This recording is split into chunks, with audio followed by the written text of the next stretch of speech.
Do you think you are strong enough to fight off the of a cult? The grab. The grab. Mhm. Ooh, that's a good question. I I'm would gonna say like no. I would like to believe I am. Oh my god, am I? Like, I feel like we'd all like to believe we are, and then you meet that one person who's, like, so charismatic, so just knows how to, like, connect with people, talk to you. I mean, knows how to use your, like, your inner workings to get what they want. Like, I don't know, y'all. I would like to believe I am, but am I that realistic? Yes, and I don't know. So, I don't know. Oh my god. Everyone who thinks or everyone who has survived a cult, quote unquote, would have never thought they would be in that behavior, in that situation, because it's one of those things that you really don't know until you're on the other side of it. And now cults appear in so many aspects of our daily life. Yeah, like I definitely have been sucked into like a Herbalife thing in my early teen years.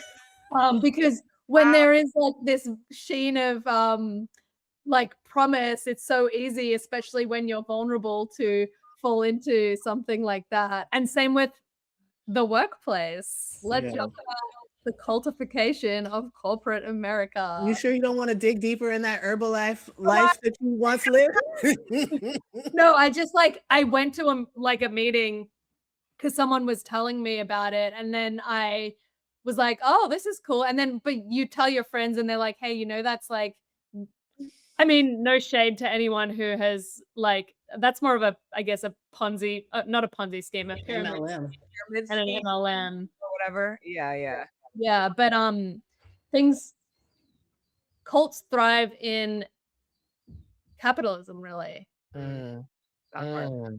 Capitalism makes cults delicious, and I mean, it's the perfect sewage like ecosystem for something like a cult because in capitalism we're all thirsty as hell to connect. And so when that psychopathic charismatic individual comes up, like everyone's like yum yum yum, eat it up. I mean, I'd be a good cult leader. We've already seen proof of that. We've seen Join my cult, bitches. not that you have a cult, but, like, we've seen the effects that Amber has on people in real time and how quickly people Mhm. can become obsessed with Amber. Like, Yeah. that is I'll in talk your psychological pants off, bro. You know what I mean? Is there such thing as a cult that is because cult has such negative connotations, but is there such thing as a cult for good? Like you would mm. maybe we need more cults for good, you know? Right, like, is a cult necessarily always a bad thing? Like, like, is it question? You know what I mean? Like, is Mhm. the word cult, like, always a negative connotation? Or is it the signs, yes, but the signs are always there that it can be a cult, but like you're saying, Elise, could it be used for something positive? Could it be used 'Cause doesn't the word cult come from culture? Yeah, I mean, they're stem from the same thing. I hope you're looking it up because I don't want to speak etymologically incorrect. Is it etymologically or entomologically incorrectly? But I do want to say that every cult leader thinks that they're doing the right thing. Do you know what I mean? And I also think that in this day and age, tying it to like a lot of the topics that we talk about here, right, with the workplace, like CEOs now are cult leaders. Every CEO is a cult leader. Every CMO is their branding person, right? So that the cult continues to thrive and people get paid, et cetera, et cetera, et cetera. So like, CEOs, every CEO today, I don't know, I can't think of one CEO that I'm like, that's not a cult leader. Because every single one has their own little their own weird kinda, like, following, worshiping, like yeah, like, can you get to a place in your career, I guess, especially within, like, a corporate sense, where you can be big without being in cult mentality or, like, living in a cult mentality? Like, is it possible? Is what I'm always curious about. And what are examples of it being possible? I don't know. I don't know. Because I think our egos, I want to include executive directors of nonprofit organizations as well. EDs and CEOs, y'all go to therapy. I don't think Remington, to your question, I don't know. I think that the human ego is nuts. It is, when unchecked, it creates a monster. And it creates this intriguing, intoxicating, very addictive, like, entity, that has an impact with people. And then when you put making your living or buying a product that is going to help your life to that, forget about it. So I don't know. I don't know. I don't know. At least, like, I talked up a lot. So, like, what, I don't know. What are your thoughts? Because Yeah. I mean, I don't have anything bad to that. I feel like I already said. I feel bro, like let's transition into the video. hey, let's start this fucking show.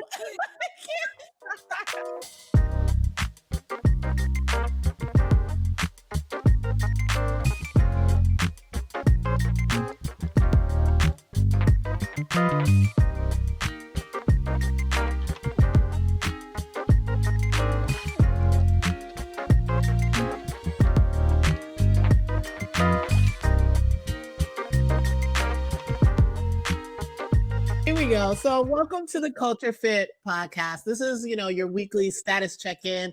We're doing all the things that you wouldn't do in the workplace, but you want to do in the workplace, having conversations that matter and talking about things that, you need to really think about. So, super glad you're with us. I'm Amber, Hey, I'm Remington.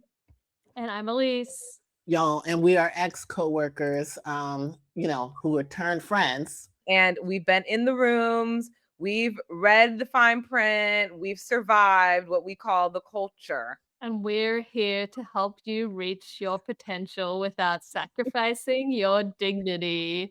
That part, Elise. That part. So, some workplaces, they essentially, have we already kind of touched on a little bit, ask for like cult like devotion because, it's cheaper than actually offering safety, but, and fair pay and leadership and all the things that we would value in a workplace. But today we're going to talk about why and just the reasons why that happens with writer, researcher, and digital media specialist Kayla Burney. Let's dive into the conversation and find out if we're all destined to be cult leaders or cult followers.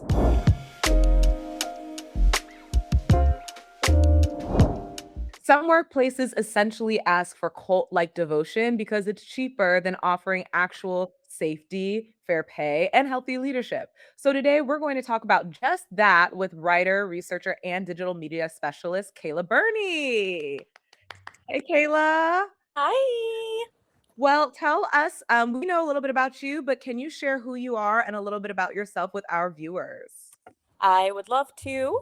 So like Remington said, I'm a writer and a researcher. I work mostly in the digital media landscape. A lot of what I do, I explore pop culture, literature, documentaries, especially even though I've always been like a true crime girly ever since 2020.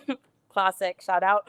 I became really super into cult psychology and cult research. So I was like binging every podcast, every docuseries, reading the books, reading the articles. Like I was really deep in there. So from there, I started doing more research on like how someone could really get involved, what the dynamics are of that. And then I also started working on a novel because I just felt so full of information.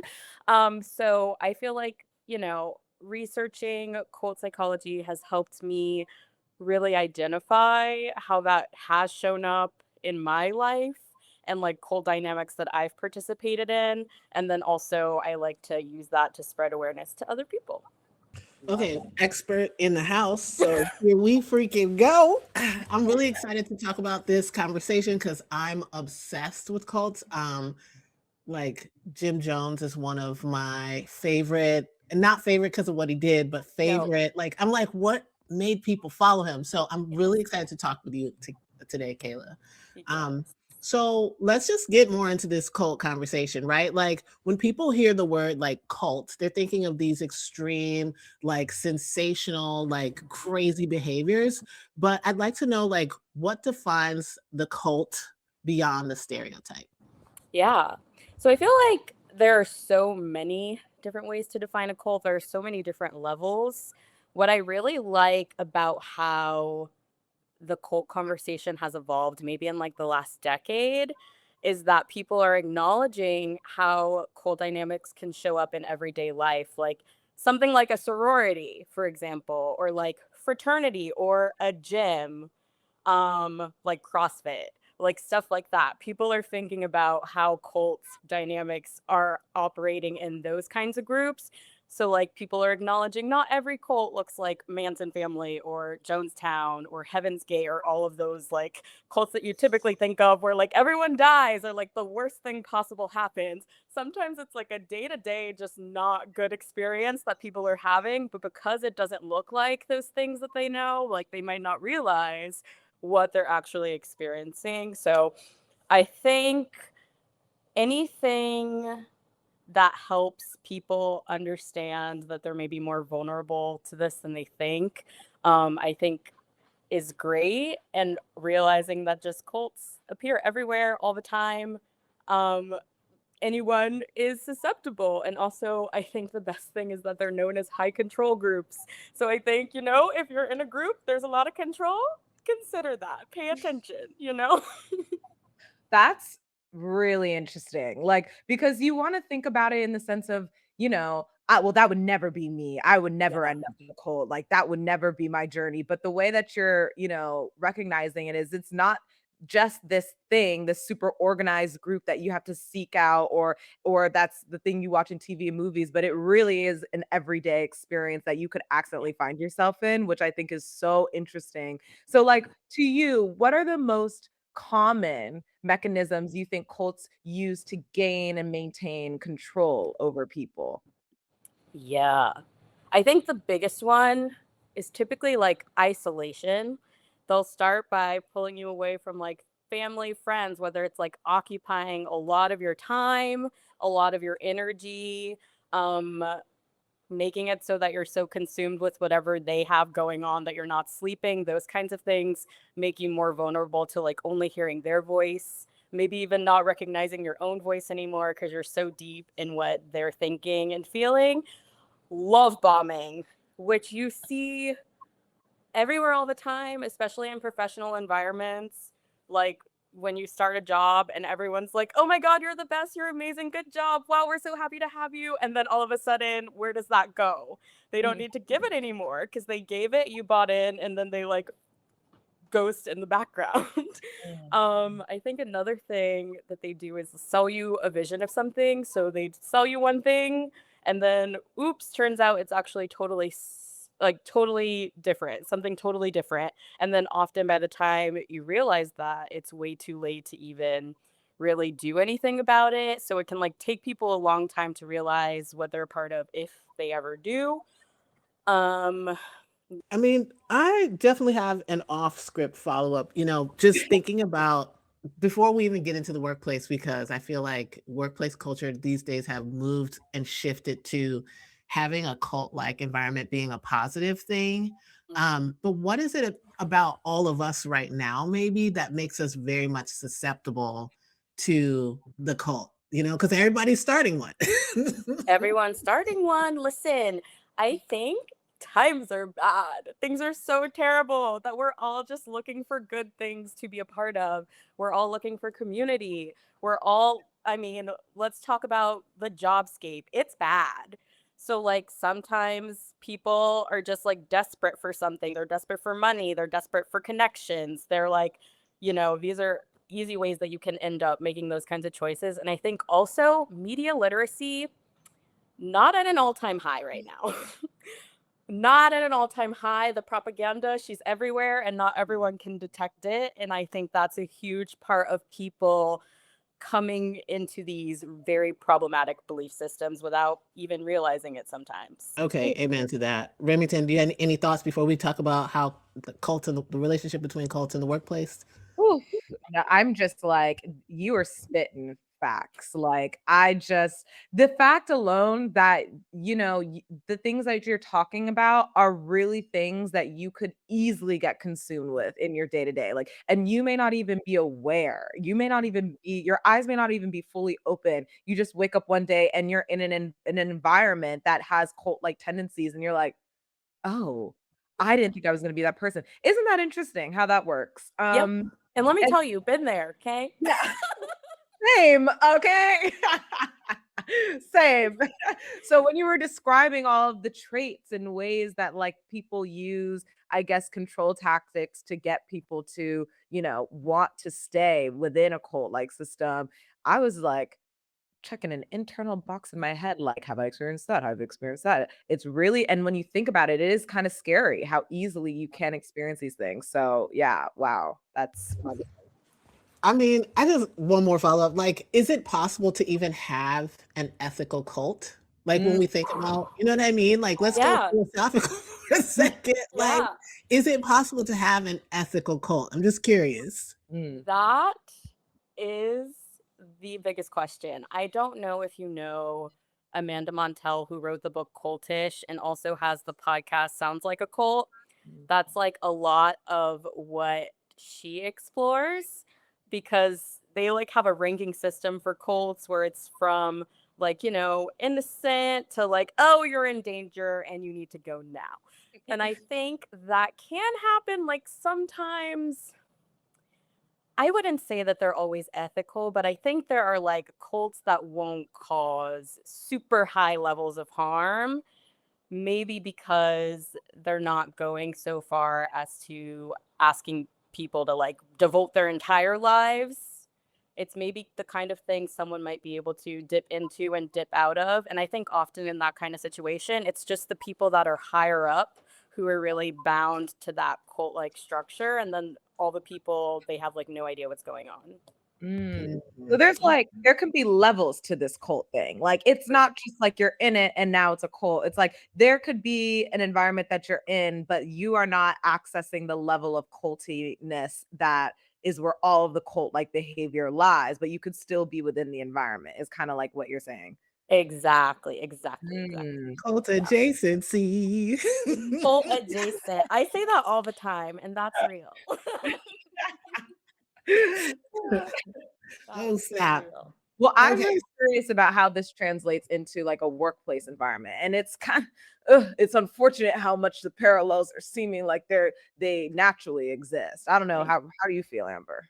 I mean, I don't know. I think there have definitely workplaces where I've been like, wow, this is a cult. So, definitely want to hear, Kayla, just from your perspective, like good company culture is a thing. Having strong company culture is what makes people want to come back every day. It makes it such that people, like, yes, like I don't want to leave this workplace. Like I like these people. I like what I do. I can grow here. But like, at what point does strong company culture really cross that line into that cult-like behavior? Like, if you could just share some signs or some opinions or your perspective, that would be like super dope.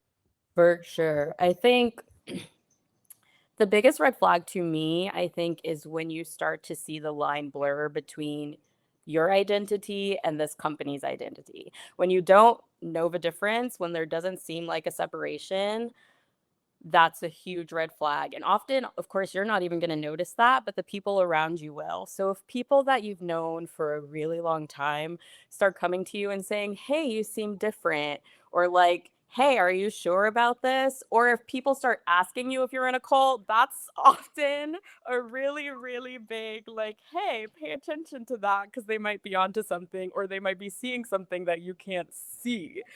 Um, I also think there's this culture of workplaces saying like we can offer you something that no one else can, whether it's connections or, opportunities and whatever. They can convince you that you have nowhere else to go because only they can do the thing that you need. And if you see them as your only path forward, then you're kind of just bound to them and willing to put up with a lot more than maybe you would otherwise. And I think paying attention to where your time and energy is going. If you're being asked to devote a lot of your life to your work, especially if the pay is not reflecting that, I think big, big, big red flag. Even if the pay is reflecting Yeah, it. period. And that's true too. That's true too, because like at what cost? Young. At what cost? Literally at what cost? Yeah. Interesting. And, kind of going back to our conversation about the types of people, like people finding themselves in these scenarios and not really realizing it. And I think that there's maybe this idea that a certain type of person would be attracted to a cult or would be most vulnerable to a cult. And a lot of people feel like they don't end up identifying as those types of people because they think they're like people who are weak or people who are Mm. extra emotionally like triggered by certain things in their life or have a lot of trauma or whatever. Like that's the stereotype. But it seems like there's also a lot of high achieving, idealistic, purpose driven people who end up, vulnerable to cultish work environments too. Can you explain why that might be or why you think that is? Yeah, yeah. I actually think those are the people who are the most vulnerable, which is unfortunate because, like you said, they'll fall into that class of people who's like, how could you fall for that? That could never be me. Unfortunately, babe, it could be you. I think it's just like they are looking for people who are the best of the best. They're looking for people who are used to pushing their limits, that are used to going for lofty goals, people who are highly educated, people who are very competent, also because clearly that makes them look better when they're trying to recruit and they can say blah, blah, blah, and blah, blah, blah, who's done this super prestigious thing is a part of this organization. It makes them look a lot better. Woo! What do you Okay. mean? Side eye. Like, okay. Okay. I'm getting stabbed in the chest right now. I Ooh. mean, I just Thank feel you, like, Kayla, for this realness that we're of course. receiving. Seriously, because man, and if that's not reason people enough to challenge your own relationship to your work and you thinking like, oh, being the baddest out here means being the best of the game and da da da da. Da. No, actually, yeah, it could be that, but it also could mean that you could, be in a cult or be vulnerable to cult like tendencies. So maybe look at yourself a little bit. I don't know. The grind isn't that great, y'all. Just I don't saying. know. Just saying. Just saying. Yo, Yeah, perfectionists, overachievers, they will exploit you. So like beware. I would say from Man in the Mirror, okay? Like first person experience, definitely. Yeah, y'all. Listen to Kayla. All right, so we talked about the signs. We talked about, well, actually, I'd love to do a follow up. When you're in that space, right? Like, how do we recognize the signs while we're in it just a little bit more, especially when it Mm. relates to like the workplace, not just the like employer asking for more. Like, can you talk just a little bit about the like how cults have a psychological effect on people, their self-esteem while they're going through the experience? Yeah, yeah, of course. I think part of that, asking for more time is a great example because something that they'll do is slowly push your boundaries so that they can break them down until maybe eventually you don't have any boundaries. And then if you try and come back later and set boundaries, then there's like retaliation of some kind. You're punished or let go. You're scared of being blacklisted. So, in that way, they hold back control over you, maybe because you're scared of what would happen if you didn't just go for whatever they were asking of you.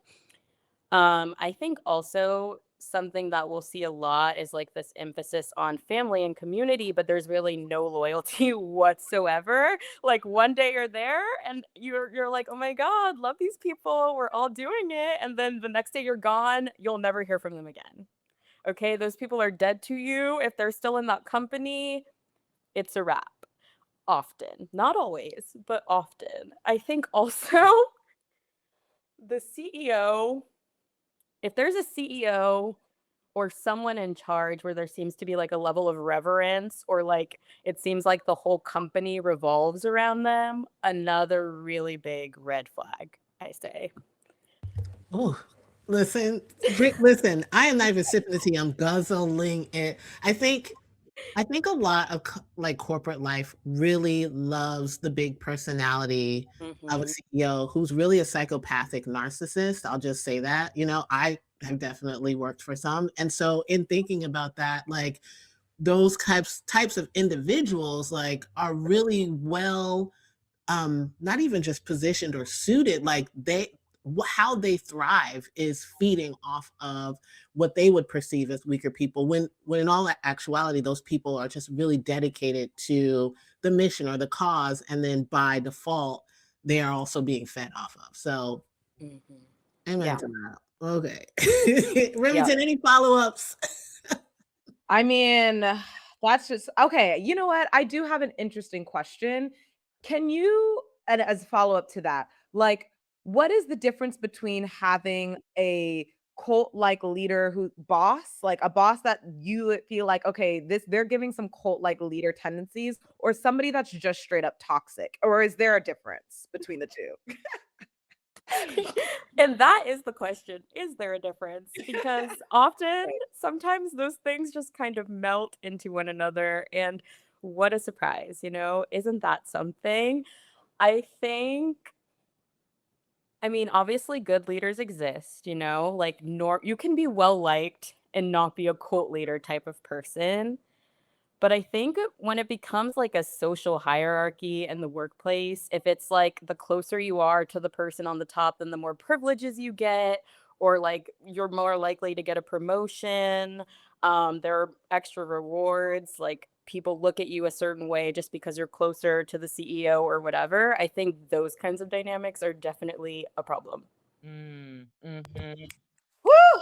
My gosh, you guys. I don't know about you, but I feel like there's some people listening who are probably questioning their whole trajectory, their whole professional trajectory, and also their professional history, and looking at their and maybe their current jobs. I don't know. Don't come at me, y'all. But perhaps, Literally. right? Yeah, that's crazy. Listen, I know I am while we're even on here. So yeah, let's talk about how we're gonna Harriet Tubman folks to the other side. Okay. Right. So, like Right. if someone is like, leaving or got fired or has left, right, a workplace that was a cult or was cult-ish, what are some of the deprogramming and recovery things that they could do that would actually help them get back to baseline or some semblance of normal? Yes. I would like to circle back to media literacy. I think that's a really big way to help yourself get out of something. Um, there's a whole resource list that there's a podcast that I really love listening to called A Little Bit Culty. They have a whole resource list. I can send it to y'all. You can link it in the podcast description because I think it's a really good list of like things to read, things to watch that will help you understand maybe what you've been through in your experience. And I would also just say talk to those around you. Like maybe there's a coworker that left while you were still working there. Reach out to them, talk about your experiences, understand maybe that people were also going through that, you weren't alone, and I think that will help, cope with it and move on from it. But education, education, educate yourself, listen to survivor stories, it'll really help. Ooh, Kayla, you have really shined a light on so many things. And I think that it is still as popular as cult culture has become. And, whether it's in the things we watch or the things we read about or hear, there is still a level of taboo that still exists with it when talking Yeah. about it in our day to day society, our activities, our circles. So I think that, I know I'm more aware now, and I think that a lot of people are probably walking away with so much more knowledge on things to look out for and work group dynamics that are not necessarily healthy. And when it's starting to get to a point of this is not just not healthy, this is a cult.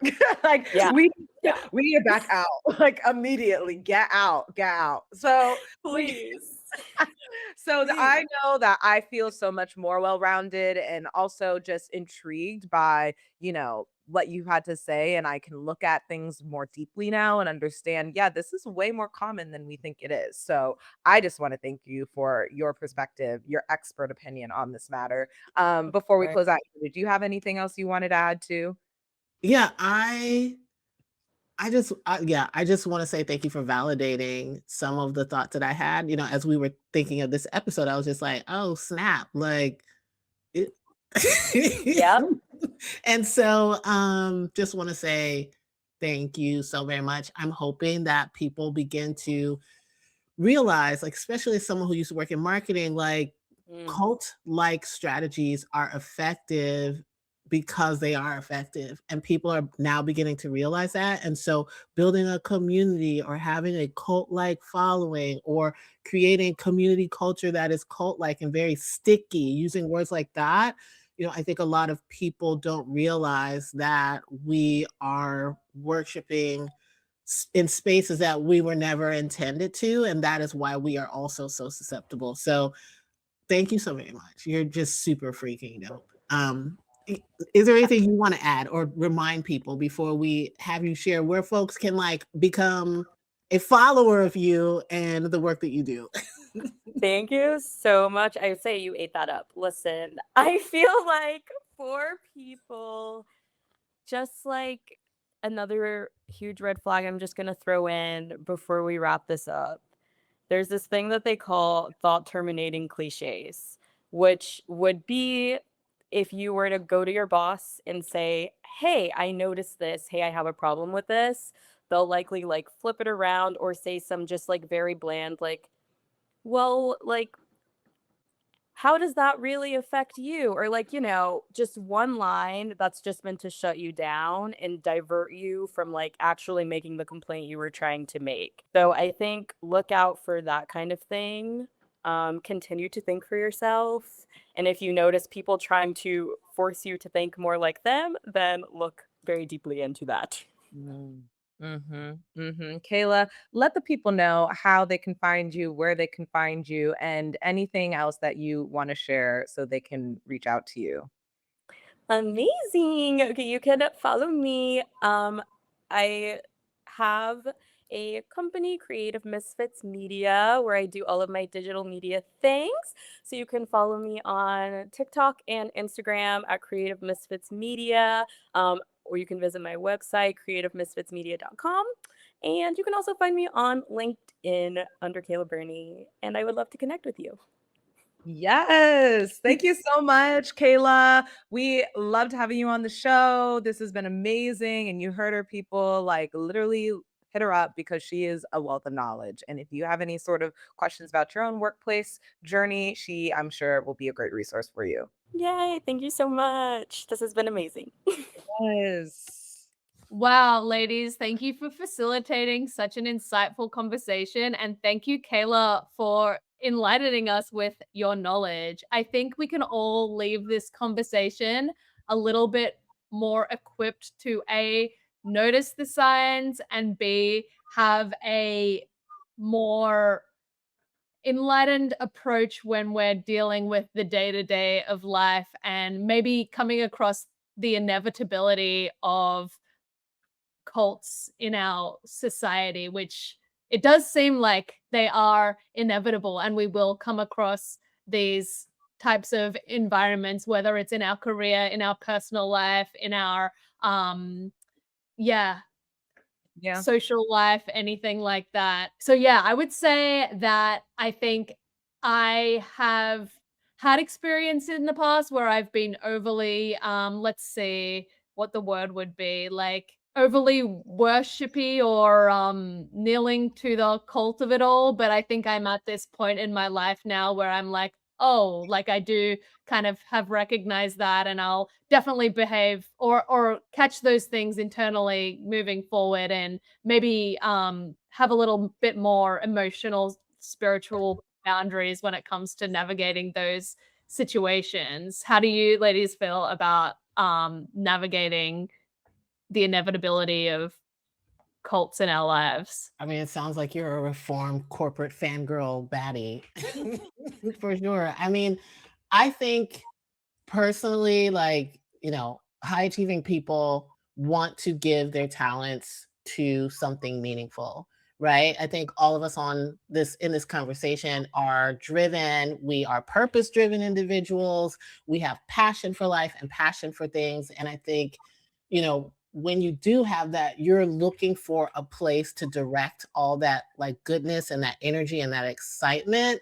And unfortunately, the narcissists who are in charge of cults, specifically in the corporate setting, like they need people like that to be the engine for the ongoing, what I would say is like traumatization of everybody else, right? The people who, like I'd say myself, for example, help to bring people in, help to convert people. Because as a person who's, former, community and culture girly, I'm helping to bring people in. I'm helping to convince people who have healthy skepticism that the environment that I'm welcoming them into is safe and cares about them, when in all actuality, that's a lie, or that was a lie. So, um, yeah, I just, I don't know. I've definitely been doing some meditation of my own and some forgiveness work and some shadow work of my own to, try to figure out like what's my part in making sure I never again lend my talents and passion to a cult. Mm, mhm. I think it's, like, also a reflection point of understanding why I think a lot of people, and then on top of that, a lot of women, and then also on top of that, a lot of people of color, just minorities in general don't even want to go back to the workplace and, at all. Like the idea of community can sometimes feel so exhausting because of the things that we've experienced and how close that many of us have edged to the point of being in cult like environments or have been submerged in cult like environments, that the whole relationship to forming community within the workplace in general just feels like a turnoff, because you're like, I was so immersed in community in a way where it turned into a toxic work environment that like, or a space that feels cult like. And then you're like, I just want to retire from work community in general to avoid the potential of that turning into something potentially really negative. So like I think there's like another conversation to come from this, right? About like how do you foster community while also protecting your boundaries around it before it becomes something that it's not supposed to be, like a cult, right? Like where is the fine line? Like how do we continue to search for connection in a way where it's not going to edge anything more serious or detrimental to our mental health? So I mean, it's something worth discussing. It's something worth thinking about. And I think that honestly, like knowing the signs like Kayla was talking about is the first step. So, I mean, proud of us for even having the conversation, I you mean, I know? love I the always question. Mhm. Love the question because, again, and sorry, Elise, please jump back in. But like, I even think like, is it possible for a corporation to even build community? Is it Mhm. possible for a company to build community? Is it possible for a CEO to actually be invested in the community that they are like basically harvesting energy and resources and money from? Right? Can you actually be invested in community if you're leading a cult like space? I don't know. I love the question that you posed about how can we set boundaries or whatever. At Yeah. least I'm super sorry for cutting you off. My Oh, bad. no, it's okay. But I was same thing. Like, I always come back to the question, and I encourage everyone to like constantly have this on the back of their mind with everything they're doing, which is like, am I getting out of this what I'm putting in? And if the answer is no, and it's draining you and it's like leeching off your energy, then that's not a healthy environment. Oh, and just to footnote something from earlier in the conversation, cult actually comes from the word cultivate. So in Mm, a way, like, it sounds like it could be good, which I guess it can be. We should reframe the word cult and create a good cultivation. But yeah, it's never gonna like be healthy if there's like a pyramid like structure. that part. Yeah, like I guess when you think about it, is aren't the requirements for a cult that be a pyramid-like structure? Like, is there a cult that exists where there's no hierarchy of roles or responsibility? Like, what is that just community? Like, what does that even look like? I don't Girl, even. you are leaning into like communism. That's a mark. You know what I mean? Like, can there be communism without a communist dictator? Right. Like, I don't know. My comparative political systems AP course that I took in 12th grade said no. You know what I mean? Shout out to Dr. Right. Frank. you know, who taught us that. I think this unfortunate thing, and I again love this whole conversation. The unfortunate thing is because we are all in capitalism, because that is all we as a society have functioned under and known. We are really hard pressed to reimagine what it could look like. Is there such thing as an egalitarian cult, or is that just egalitarianism? Do Or you know a what I mean? decentralized organization. If Without anyone tech knows bros, of without one, tech bros. or yeah, like a decentralized community, I guess I should say. If anyone knows of any examples, please let us know. We'd love to talk about them and learn about them and take some lessons from them. Please do. Please do. Yeah. Uh, okay, like this conversation was so dope. Anything before else we want to say before we close out? Any other closing thoughts? No.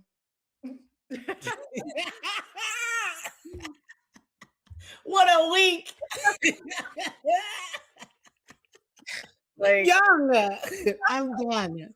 Listen, we're holding on and rubbing the 2 brain cells we have left together for y'all. You all better enjoy this episode. You know what I mean? And worship yourself. Be the Ooh. cult of you and worship yourself. that part. Yeah, that's our takeaway. Mm. Great job, Elise. That's the moment we needed. That part. That was the one. Hey, put that on a fucking t-shirt print. All right, so we just want to say thanks to everyone. A closing thought challenge for everybody watching. We'd like to know, when was a moment where you realized, oh man, this job isn't just weird or a little too much in my business. There's something deeper happening here. And I'm being sucked into something that maybe I didn't even agree to. Would love to hear your thoughts on that. Would love to hear any, experiences you've had with working a job that felt like a cult. Drop it in the comments or send it to us or whatever. We would love to hear from you. And with that, thank you for watching the Culture Fit podcast.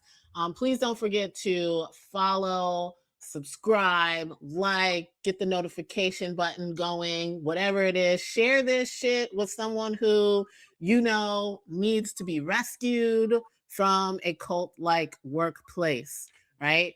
You can follow Elise and I and our shenanigans where we're trying to find joy after burnout at I Love You Bitch. Remington.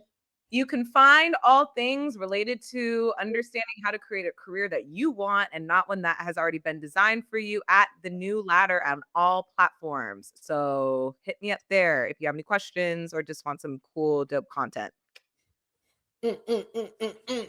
Heck yeah. Boom. Peace. Did it.